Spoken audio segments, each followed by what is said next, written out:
Hello， 大家好，欢迎来到麦式音响的 YouTube Channel。那在上回呢，我们有录了，就是如果你是一位音响小白，你在目前的这个入门价位带的桑巴组合里面，你要怎么去做挑选哦？桑巴，很多人刚接触桑巴，你一定对环绕音效你没有体验过，所以你在第一次接触的时候，你用这个 S50A， 你就会体验到一个非常刺激的环绕的音效。那有好的环绕音效，你看什么东西会改变的？其实你看所有的东西都改变。那同时呢，我们在上集也预告说，我们接下来会有2个企划嘛。一个变成所谓这个单支型桑巴的大比拼，那最后一集呢，当然就要讲说，在各个品牌的这种旗舰的环绕桑巴组合里面，你要怎么去做选购，就是算是一个终极选购指南哦。那今天的主题呢，便是这个单支型桑巴的大比拼，从便宜到贵的。那大家可以看到，眼前呢有2位这个主角，一个是 Sony 的最便宜的入门选手 ，Sony 的 S2000。那第2位呢，就是这个最贵的入场选手，就是 Sennheiser 的 MBO Plus。那当然，总共参赛的不止这2位啦，总共将近是我看了一下，有13位的选手哦。那这13位的桑巴，也就是目前我们店里面有陈列，然后基本上大多数是我开箱的。那接着呢，我也有趁这个机会再把它重新呢每一支呢再重新听一遍。那我相信呢，这13支的桑巴这个数量，不要说台湾了，可能你说在全世界有这样子同时拥有那么多实体桑巴的店家，应该算蛮少见。那更不用说有这么多桑巴，然后会就是花时间去把它重新听一遍，然后并制作成影片分析给大家听哦。这样，其实我觉得这是一个非常有趣的一件事情哦，因为很多的店家，它大多数的状况下，它都只能有1-2个品牌或3-4个品牌的一个音响产品哦。那真的很少有店家可以像我们一样，就是同时横跨那么多品牌的一个 soundbar。那其实我也是希望说，接下来啊，这种不管是实体的体验啊，或者是一些心得的分享啊，我们接着可以慢慢的扩张到不只有声音的产品，包含像是假如说蓝牙喇叭啊、耳机啊，然后电视产品啊，甚至到最后像我慢慢也有卖家电嘛。如果家电产品也有机会的去做这种品牌单一系列的介绍，要延伸到各个品牌之间的评比，我觉得就是影片去融合这种实体的展示，会让消费者，你不管是你来店，或者是你还没有来过我们店的人，你都可以对这种商品它的功能以及你的需求去做一个更进一步的了解。我觉得这个是以往假如说有一些网红他们是纯介绍商品，这个是很难做到，因为毕竟你没有一个实体，或者是我觉得第一个对网红来讲，他本身接触的产品可能不够多，他只有接受单一产品，所以他没办法做一个所谓市场性的建议。那第2个对消费者来讲，因为网红他们是收了单一厂商的钱嘛，你自然你在这个说话的时候就必须特别的谨言慎行，或者是你知道只说片面的好话这样子。但对我们来讲，其实我们希望的是说，消费者如果你是很喜欢听音乐，你是很喜欢看电影，其实你只要喜欢，你想买，你不管买哪一个品牌，我们都有卖嘛。那你想买音响，甚至你不是跟我们买，其实这对我觉得对整个桑巴市场都算是蛮健康的。那甚至电视，我觉得也是同理，就是很多人看了我们影片，他可能的确也不是跟我们购买的，但他们有时候会留言，就是说，我是看你的影片啊，或者有的客人他来到店里面，他就说，他之前买了什么，就是不是跟我们买，但是他也看过我们的影片，这样，我觉得都是算是一种鼓励啊。但是呢，还是希望大家多多的按赞、订阅、加分享，好不好？就有这些实际上的一个数据，就可以帮助我们在以后未来的道路上是可以做得越来越顺畅，这样子。好了，那我们回过头来再讲到这个单支型桑巴大比拼呢，这个13位选手。那我先来做一个大会唱名一下，这样子。那首先做个声明，就是说我在选这些桑巴的时候，我是有把所谓的单支型，就是真的是一支的桑巴，那以及呢这种单支加重低音的组合都包含进去的。那为什么呢？因为有些的这种单支型的桑巴，它跟重低音是捆绑一起做贩售的。假如说这个 LG 的 SC9S， 或者是像一些三星的 Q700C 啊，雅马哈的 X50A， 你是没办法只买这个单条型的桑巴，你一定要连它的重低音一起做购买。但是我觉得就很多人他买单条型的桑巴，他就想要简单嘛，那加个重低音应该还算可以接受。好了，那我首先先来选手的唱名。首先第一个呢就是 Sony 的 S2000， 然后接着呢是三星的 Q700C， 三叶的这个 X50A， 然后 Sony 的 A3000。我觉得这是在第一组，你可以说它是一个入门价位组这样子。那这个入门价位组呢，他们的价位就是大概都在2万块以下，2万块左右。然后接着呢，我们来到所谓比较中阶的选手组，首先就是 Sony 的 A5000， 那 Harman Kardon 的这个 Station 1100，然后 LG 的 SC9S， 以及呢飞利浦的 FB1，TFB1， 接着是 B&W 的这个 Panorama 第3代。好，那最后呢，就是所谓比较算是高阶组的选手们。那第一位当然就是我们 Sony 家的 A3000， 他们家的老大哥，以及呢 Boss 家的 Boss 900，然后 B&O 的 Stage 单条型的 Soundbar， 以及呢这个 Sennheiser 的 MBO Plus。所以以上这总共13位选手就是这次的一个参赛名单。好，那在开始讲这个单支型的 Soundbar 之前，我会觉得说，就是这个影片会是给什么样需求的人看？就是首先，你会买单支型 Soundbar 的人，你一定有一个很强烈的需求，就是说你想要简单，你不想要太复杂。针对这样的观众朋友，首先我要做的第一件事情就是说，我要先请你，就是其实每个来店里面的观众，不管是消费者或观众朋友啊。他们有的人他就一开始就是说他是要这种单支型的 Soundbar 嘛，通常这种客人有两种类型，一种就是说他已经听过有环绕的很旗舰的一个，假如说他听过 Sony 的 HT-A9， 还听过三星的这个 Q990C 了，但是他跟他的装潢外观，或者说他的家里面某位人物强烈的建议之下，他只能一切从简，就是他前面的那个主 Soundbar 只能买一支型的，对，那这种的就是他已经有了他的目标以及想法。那第二种的观众朋友是属于说，他没有什么想法，他觉得说好像有没有后环绕没有差别吧，那他没有体验过，所以他一开始他想简单一点，他就是想买单支型的。那针对呢这个第二种的观众朋友，我通常就会请他们说，你要先去这个就是试听一下，我觉得最快的方式就是你试听一个旗舰的，假如说三星的 Q990C 或 Sony 的这种 HT-A9， 然后你去脑海里面的感受之后，你去想说这种环绕的声音是不是你所向往的？就是如果有这种声音的话，你是不是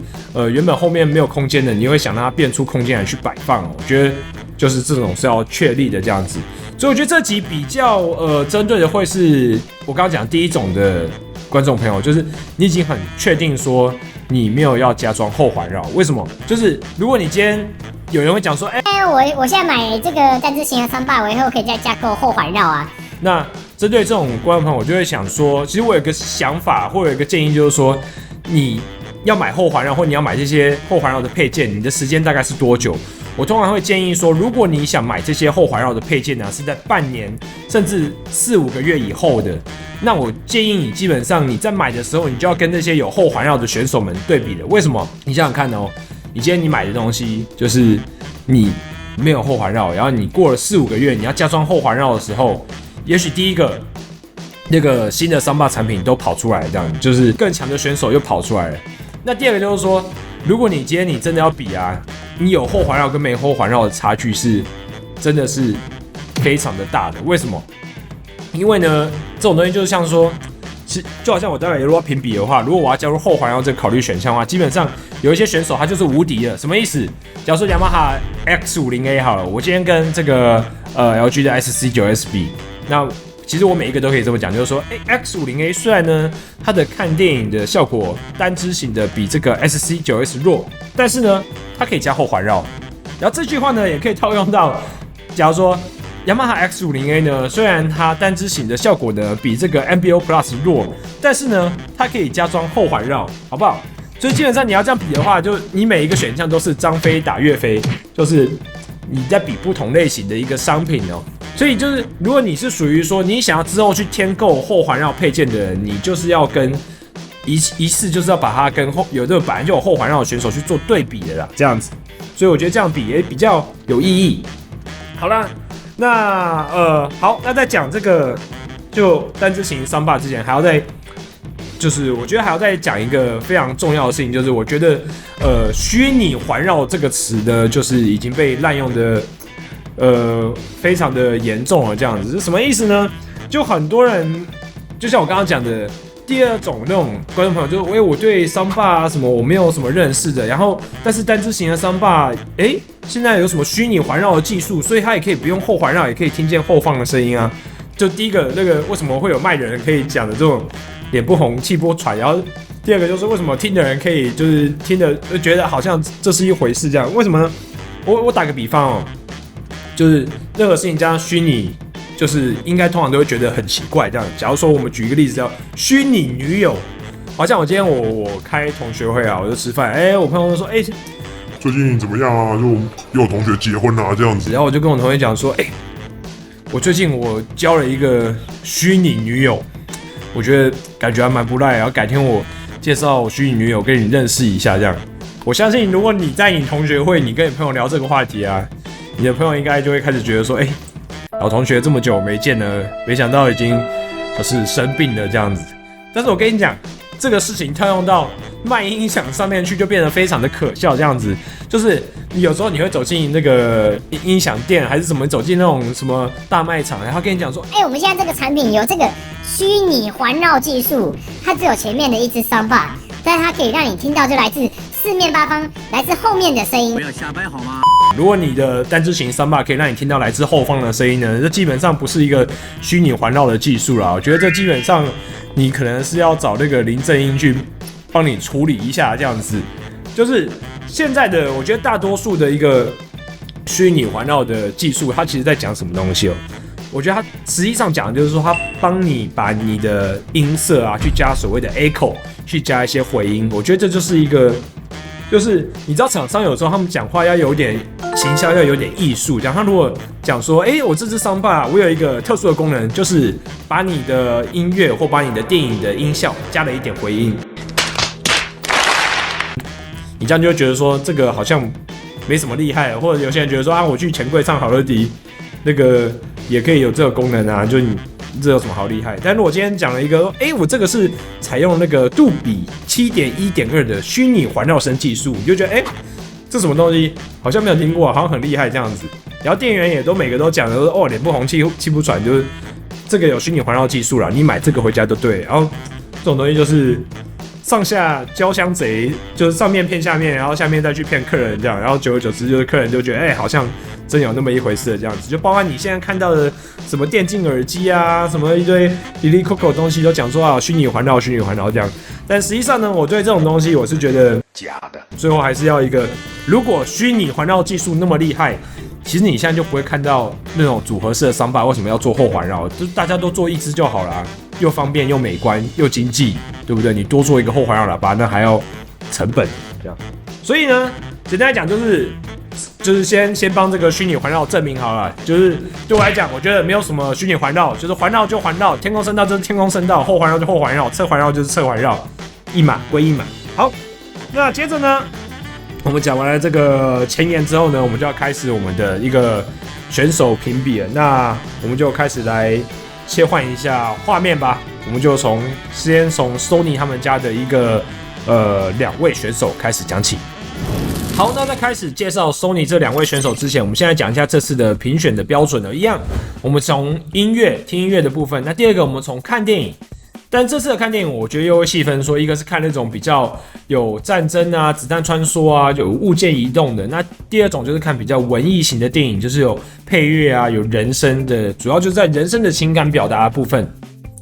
那先介绍一下 Sony 这2位选手。首先 S2000 呢，它是将近15000的价位。那 A3000 的话，它是不到2万元的一个价位，两者基本上都可以搭配 Sony 他们家的 SW3 以及 SW 2颗的这个小跟大的重低音。那在无线后环绕的部分呢，这个S2000 它只能搭配普通型的 RS3S。那在 A3000 的部分，它可以搭配到最高阶有这个天空声道的 RS5。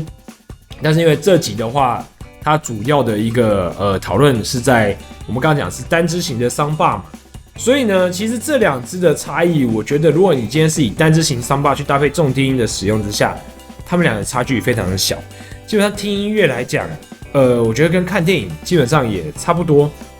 就是 S2000它的人声会再更厚实一点，但是它整体的音乐的细节啊，或一些电影场景的细节来讲 ，S2000它是比较弱的。那第二个比较大的差异在于说 ，A3000它支援一些 WiFi 听音乐的功能，它支援 AirPlay， 所以你可以用你的 iPhone 手机或者用你的一些 Android 手机送比较好的音质的音乐，透过 WiFi 去给 A3000做播放。那同时因为 A3000它的音乐的细节比较好嘛，所以它就是听音乐来讲是比较适合的。那另外还有一点不同是说 A3000可以搭配他们 Sony 家的电视去做一个 S Center 的搭配，就是如果今天你有 Sony 他们 X90L 以上的电视，那你去搭配这个 A3000，简单讲它是会更加分的。所以呢，这两个在选择上，我建议大家说，如果你今天预算不高的情况下，其实你选 S2000其实就可以了。那 S2000同时它还有一个优势，就是说它本身比较短小精悍，所以如果你是想要拿来当做桌上型电脑的一个音响使用的话 ，S2000也非常适合哦。那这个 A3000，我觉得它本身就是，其实我觉得它本身是有点尴尬的存在，就是说，因为它底下有 S2000，那我觉得 S2000的音色就做的其实是很不错的这样子。那让 A3000来讲，但是因为这是放在单支型的讨论嘛，但如果你放在整组一起讨论，那不一样，因为 A3000加 RS5，我觉得也算是目前如果你要体验一个这种 Sony 家的环绕声的感受的话，这个入门的组合 CP 值也还算是可以的这样子。好，那这个组合待会我们再去跟这个下一个单支选手去做一个所谓的综合评比哦。那我们就切换到下一个选手，就是 Sony 家的老对头三星。那接着第二组的选手呢是三星他们家的这个 Q700C。那必须要讲一下说 Q700C 他们在购买的时候，它本身就是已经绑定了这个他们家的重低音，是没办法拆开两者购买的。那后环绕部分它可以加购他们家的这个三星 9500S。